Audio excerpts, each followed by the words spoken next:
Hello साथियों, स्वागत आप सभी का आज के सेशन में। आज मैं स्टार्ट करने वाला एक बेहतरीन टॉपिक। आज का जो बेहतरीन टॉपिक है वो है रासायनिक अभिक्रिया के प्रकार। क्या होते हैं रासायनिक अभिक्रिया के प्रकार, किस प्रकार से हम इसको देखेंगे, कौन कौन से प्रकार होते हैं, इन सभी के बारे में जानकारी प्राप्त करेंगे इस लेक्चर के अंदर। तो ये जो सेशन है बहुत ही महत्वपूर्ण होने वाला है, क्योंकि 10th क्लास का पहला चैप्टर चल रहा है और ये चैप्टर 9 नंबर का आने वाला है। तो आप सभी को इसके बारे में पता होगा। तो अब स्टार्ट करते हैं हम रासायनिक अभिक्रिया के प्रकारों को समझना कि कौन कौन से प्रकार होते हैं। कौन कौन से प्रकार होते हैं इसके अंदर सबसे पहला जो प्रकार है संयोजन या योगात्मक अभिक्रिया होती है। कौन सी अभिक्रिया भैया? संयोजन या योगात्मक अभिक्रिया। अब देखो संयोजन या योगात्मक का मतलब क्या होता है भैया? योग का मतलब क्या होता है? जोड़ना। योग का मतलब क्या होता है? जोड़ना। योग है मतलब जोड़ना। ये है दो मार्कर, इनको मैंने जोड़ दिया है, क्या हो गया भाई? योग हो गया ना। क्या हो गया? योग हो गया। जैसे 2 और 2 कितने हो गए? 4 हो गए। क्या किया हमने? योग किया है। योग किया है मतलब जोड़ा है। तो यहां पर क्या करेंगे बताओ? हम योग करेंगे। क्या करेंगे? योग मतलब जोड़ेंगे। तो ऐसी अभिक्रिया क्या कहते हैं? योगात्मक अभिक्रिया कहते हैं या संयोजन अभिक्रिया कहते हैं। संयोजन मतलब साथ साथ, संयोजन मतलब साथ साथ, ठीक है। अब इस अभिक्रिया के अंदर ये अभिक्रिया क्या कहती है? ये अभिक्रिया कहती है कि ऐसी इसके अंदर, इस अभिक्रिया के अंदर जब दो अभिकारक, ऐसी अभिक्रिया जिसके अंदर दो या दो से अधिक अभिकारक मिलकर के एक उत्पाद का निर्माण करते हैं, तो उसे कहते हैं हम संयोजन या योगात्मक अभिक्रिया। ऐसी अभिक्रिया जिसमें दो या दो से अधिक अभिकारक मिलकर के एकल उत्पाद का निर्माण करते हैं, तो उसे क्या कहते हैं? संयोजन अभिक्रिया कहते हैं या योगात्मक अभिक्रिया कहते हैं। यहाँ पर एग्जाम्पल के लिए हमने क्या लिया है? यहाँ पर एग्जाम्पल के लिए एक समीकरण लिया है। देखिए समीकरण लिया है, हमने लिया है कैल्शियम ऑक्साइड CaO। क्या लिया हमने? CaO लिया है, कैल्शियम ऑक्साइड लिया है। और इसकी अवस्था कौन सी है? अवस्था का मतलब स्टेट कौन सी है? State solid state. कौन सी स्टेट है? सॉलिड स्टेट है। और जब मैं इस कैल्शियम ऑक्साइड की क्रिया जल से करता हूं, इस कैल्शियम ऑक्साइड की क्रिया में किससे कर रहा हूं? जल से कर रहा हूं, पानी से कर रहा हूं। जब इसकी क्रिया जल से की जाती है तो मेरे पास देखिए, मेरे पास बनता है कैल्शियम हाइड्रोक्साइड। क्या बनता है मेरे पास में? कैल्शियम हाइड्रोक्साइड बनता है, CaOH का होल ट्वाइस बनता है, ठीक है। तो एक्वस फॉर्म में मेरे पास बनता है। क्लियर है क्या? देखो वापस से स्टार्ट करते हैं। हम पढ़ रहे हैं कि संयोजन अभिक्रिया के बारे में, जोड़ने वाली अभिक्रिया के बारे में। तो हमने कहा था अभिकारक के बीच में जो अभिकारक होता है, जो अभिकारक होता है, जो अभिकारक होता है, जो अभिकारक होता है उसको जोड़ा जाता है। दो या दो से अधिक अभिकारक जुड़ते हैं और एकल उत्पाद बनाते हैं। ऐसी अभिक्रिया को संयोजन या योगात्मक अभिक्रिया कहते हैं। हम क्या करते हैं? कैल्शियम ऑक्साइड को जोड़ते हैं। किसको जोड़ते हैं? कैल्शियम ऑक्साइड की क्रिया जब जल से की जाती है, कैल्शियम ऑक्साइड की क्रिया जब जल से की जाती है, तो जल से करने के बाद में हमारे पास में कैल्शियम हाइड्रोक्साइड बनता है, CaOH बनता है, CaOH2 बनता है। और उसके साथ में हमारे पास में क्या निकलती है बताओ? उष्मा बाहर निकलती है। बहुत इंपॉर्टेंट है, क्या बाहर निकलती है? उष्मा बाहर निकलती है। और ऐसी अभिक्रियाएं देखिए उष्मा बाहर निकलती है। इसके अंदर कौन सा टॉपिक आया है? उष्मा बाहर निकल रही है। क्या निकल रही है बताओ? उष्मा बाहर निकल रही है। तो जिन अभिक्रियाओं के अंदर उष्मा बाहर निकलती है, जिन अभिक्रियाओं के अंदर उष्मा बाहर निकल रही है, उसे कहते हैं उष्मा उष्मा उष्मा शेपी। कौन सी कहते हैं बताओ? उष्मा शेपी कहते हैं, शोषी नहीं कहते हैं। शोषी का मतलब सोखना, अवशोषित करना। सो का मतलब सोचना, अवशोषित करना। लेकिन यहाँ पर क्या निकल रही है? बाहर। शेपी यानी बाहर निकलना। शेपी मतलब बाहर निकलना। क्या निकल रही है बताओ? उष्मा बाहर निकल रही है। तो ऐसी अभिक्रिया जिनके अंदर उष्मा बाहर निकलती है उन्हें क्या कहते हैं बताओ? उष्मा शेपी कहते हैं। कौन सी कहते हैं बताओ? उष्मा शेपी कहते हैं। क्लियर है क्या? और यहाँ पर देखिए अभिकारक और उत्पाद दे रखा है। अभिकारक और उत्पाद के बारे में बता चुका हूँ, सबसे पहले यही बताया था मैंने, ठीक है। अब यहाँ पर एक नोट दे रखा है। और नोट क्या है? नोट कहता है कि आप जो कैल्शियम हाइड्रोक्साइड आप बनाए हो ना, यहाँ पर कैल्शियम ऑक्साइड था, चूना पत्थर था, चूना पत्थर। इस चूना पत्थर को पानी मिला दिया, तो चूना पत्थर को पानी मिलाने से क्या बनेगा भैया? चूने का पानी बनेगा। चूने का पानी क्या होता है? चूने का पानी को जानने के लिए दीवारों पर जो सफेदी करते हैं ना, वो चूने का पानी तो होता है। और क्या होता है? चूने का पानी तो होता है। ये जो चूने का पानी बना है मेरे पास में, कैल्शियम हाइड्रोक्साइड है। जब ये सब दीवारों पर सफेदी की जाती है, तो सफेदी करने के बाद में हमने देखा होगा कि 1-2 दिन के बाद में आपको ऐसा कलर विजिबल होता है शानदार तरीके का। पहले नहीं होता है, जिस दिन कर रहे हो उस दिन नहीं हो रहा है, जिस दिन कर रहे हो उस दिन नहीं हो रहा है, 2 दिन बाद में हो रहा है। कहने का मतलब क्या है? कहने का मतलब ये है भैया कि जब कैल्शियम हाइड्रोक्साइड है, हमने चूने का पानी था, ये तो यह दीवार पर लगा दिया, ठीक है, रगड़ दिया दीवार पर। लेकिन क्या होता है देखो, अब देखो ये कैल्शियम हाइड्रोक्साइड था हमारे पास में, क्या था हमारे पास में, कैल्शियम हाइड्रोक्साइड। सूत्र याद कर लेना भैया, CaOH का होल ट्वाइस है, एक्वस फॉर्म में है, कौन सी फॉर्म में, एक्वस फॉर्म में। क्लियर है क्या? जब ये कार्बन डाइऑक्साइड गैस से क्रिया करता है, ये कहां पर आ गया था भैया, दीवार पर आ गया। कहां पर आ गया बताओ, दीवार पर आ गया। किस पर आ गया बताओ, दीवार पर आ गया ना, दीवार पर आ गया ना। दीवार पर आने के बाद में अब इस वायुमंडल में क्या थी भैया, कार्बन डाइऑक्साइड थी। कौन सी गैस थी बताओ, कार्बन डाइऑक्साइड थी, CO2 तो गैस थी। अब ये गैस थी ना, ये गैस क्या करती है देखो, जब कैल्शियम हाइड्रोक्साइड की क्रिया किससे हो रही है, कार्बन डाइऑक्साइड से हो रही है। जैसे कार्बन डाइऑक्साइड इसके पास में आएगी तो क्या बनाएगी, कैल्शियम कार्बोनेट। क्या बनाएगी बताओ, कैल्शियम कार्बोनेट की परत बनाएगी। क्या बनाएगी, कैल्शियम कार्बोनेट की परत बनाएगी।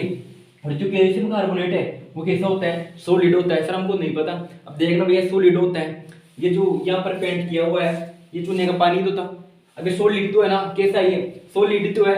देखो तो भैया कैल्शियम कार्बोनेट कैसा होता है, सॉलिड होता है। इसको क्या कहते हैं, संगमरमर भी कहते हैं, संगमरमर भी कहते हैं। और देखो जल क्या निकल रहा है, पानी बाहर निकल रहा है। क्या निकल रहा है बाहर, पानी निकल रहा है। पानी क्या निकल रहा है बताओ, बाहर निकल रहा है। संगमरमर कहते हैं। संगमरमर का सूत्र बताइए, ऐसे क्वेश्चन आता है कि संगमरमर का सूत्र बताइए, तो कौन सा है भैया, CaCO3, CaCO3। CaCO3 क्या है, किसका सूत्र है, संगमरमर का सूत्र है। आगे चलते हैं, इसके कुछ एग्जांपल दे रखा है, जैसे कि कोयले का दहन। कोयले का क्या है, दहन, कोयले को जला रहे, जलाओ भैया। कोयले क्या होता है देखो, कोयले को जब जलाओगे किसकी उपस्थिति में जलेगा, कार्बन डाइऑक्साइड की में नहीं, किसकी उपस्थिति में, ऑक्सीजन की उपस्थिति में। किसकी उपस्थिति में जलेगा बताओ, ऑक्सीजन की उपस्थिति में जलेगा ना। और ऑक्सीजन की उपस्थिति में जल के क्या बनाएगा बताओ, कार्बन डाइऑक्साइड बनाएगा। क्या बनाएगा बताओ, कार्बन डाइऑक्साइड बनाएगा। और कार्बन डाइऑक्साइड क्या होती है, सॉलिड होता है क्या, नहीं, गैस होती है। क्या होती है बताओ, गैस होती है। मतलब क्लियर है क्या, आगे चले क्या, उम्मीद है बातें आपको समझ में आएगी। आगे चलते हैं, हम पानी बना ले क्या, पानी बना लेते हैं। हाइड्रोजन गैस ले लो, हाइड्रोजन गैस ले लो, हाइड्रोजन गैस लो, ऑक्सीजन लो।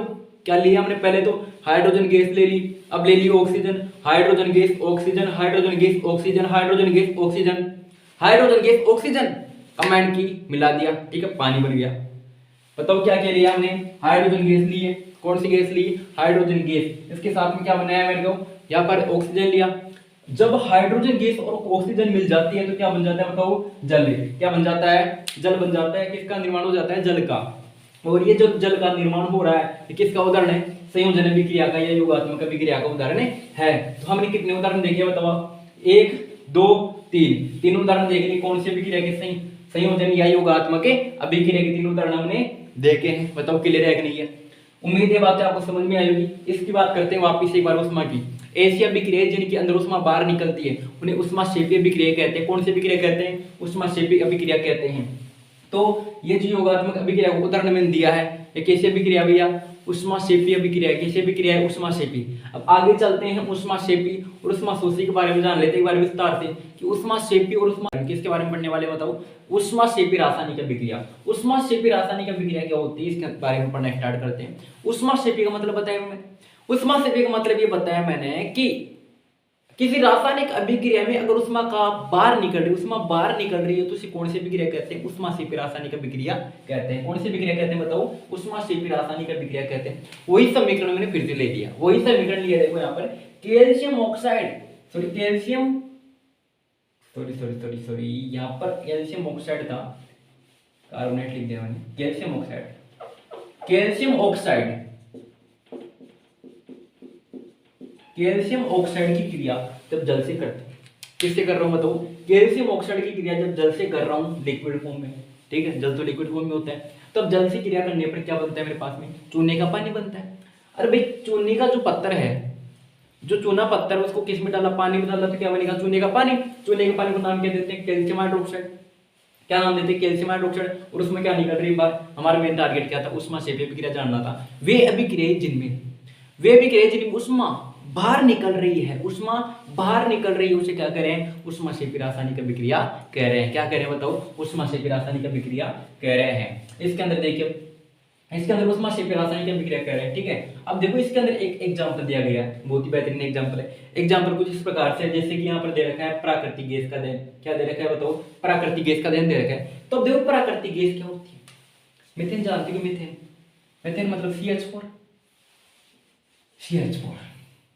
अब ये जो गैस होती है CH4 मीथेन गैस है, अब इसके अंदर देखो, जब इसको ऑक्सीजन की उपस्थिति, किसकी उपस्थिति में, ऑक्सीजन की उपस्थिति में, ऑक्सीजन की उपस्थिति में जलाया जाता है, दहन किया जाता है, इसका क्या किया जाता है बताओ, दहन किया जाता है। प्राकृतिक गैस है, मीथेन क्या है, प्राकृतिक गैस है, प्रकृति द्वारा प्राप्त हो रही है, और इसको ऑक्सीजन की उपस्थिति में जलाया जाता है तो क्या बनता है, कार्बन डाइऑक्साइड और जल बनता है। ये जल है, क्या है, ये जल है, ये कार्बन डाइऑक्साइड गैस है। क्लियर है क्या। और जो जल बनता है किसकी फॉर्म में मिलता है, वो भी गैस की फॉर्म, मतलब उष्मा की फॉर्म में मिलता है, और ऊर्जा बाहर निकलती है। बताओ क्लियर है कि नहीं। उष्माक्षेपी अभिक्रिया का उदाहरण, उष्माक्षेपी अभिक्रिया वे अभिक्रिया होती है जिनके अंदर उष्मा बाहर निकलते हैं, उन्हें क्या कहते हैं, उष्माक्षेपी अभिक्रियाएं कहते हैं। आगे चलते हैं, आगे है श्वसन भी एक उष्माक्षेपी अभिक्रिया है। श्वसन क्या है, उष्माक्षेपी अभिक्रिया। कौन सी अभिक्रिया है, उष्माक्षेपी। उष्माक्षेपी मतलब इसके अंदर भी उष्मा का क्या होता है, ऊर्जा बाहर निकलती है, ऊर्जा बाहर निकलती है मतलब उष्मा बाहर निकल रही है, ऊर्जा निकल रही है मतलब उष्मा बाहर निकल रही है। अब देखो क्या होता है इसके अंदर कि मनुष्य को जीवित रहने के लिए किसकी आवश्यकता रहती है, भोजन की। भोजन की आवश्यकता रहती है। जो हम भोजन करते हैं वो भोजन हमारी कोशिकाओं में जाता है ग्लूकोज की फॉर्म में। किसकी फॉर्म में जाता है बताओ, ग्लूकोज की फॉर्म में जाकर के स्टोर हो जाता है। अब ग्लूकोज की फॉर्म में जो भोजन स्टोर हुआ है वो भोजन जब हम ऑक्सीजन लेते हैं, श्वसन के द्वारा ऑक्सीजन जाती है हमारी बॉडी के अंदर, तो उस भोजन के पास में जब ऑक्सीजन जाती है ग्लूकोज के पास में क्या गई बताओ, ऑक्सीजन। ग्लूकोज था ना भोजन, तो ग्लूकोज के पास में क्या गई बताओ, ऑक्सीजन। ग्लूकोज के पास में गई ऑक्सीजन, और ऑक्सीजन ये माइटोकॉन्ड्रिया, सिर्फ माइटोकॉन्ड्रिया क्या होता है, माइटोकॉन्ड्रिया हमारी कोशिका में पाए जाने वाले एक ऑर्गन होता है।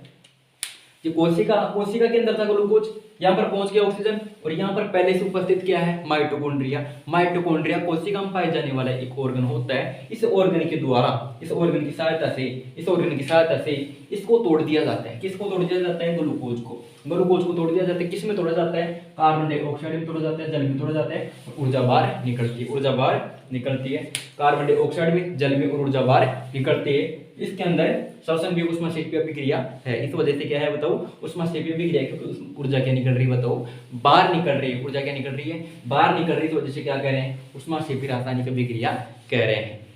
ठीक है, आगे बात करता हूँ। जैसे साग सब्जियां होती है, जो सड़ने लगती है, सड़ के वो कंपोस्ट बन जाता है, उनका खाद बन जाता है। क्या बन जाता है, उनका खाद बन जाता है। खाद बनाते हैं, कंपोस्ट बनाते हैं। वो खाद जो होता है ना, भूमि के लिए बहुत ही ज्यादा उर्वरता प्रदान करता है। पहली बात तो समझ लो, दूसरी बात समझो, वो अपने काम का नहीं वैसे तो।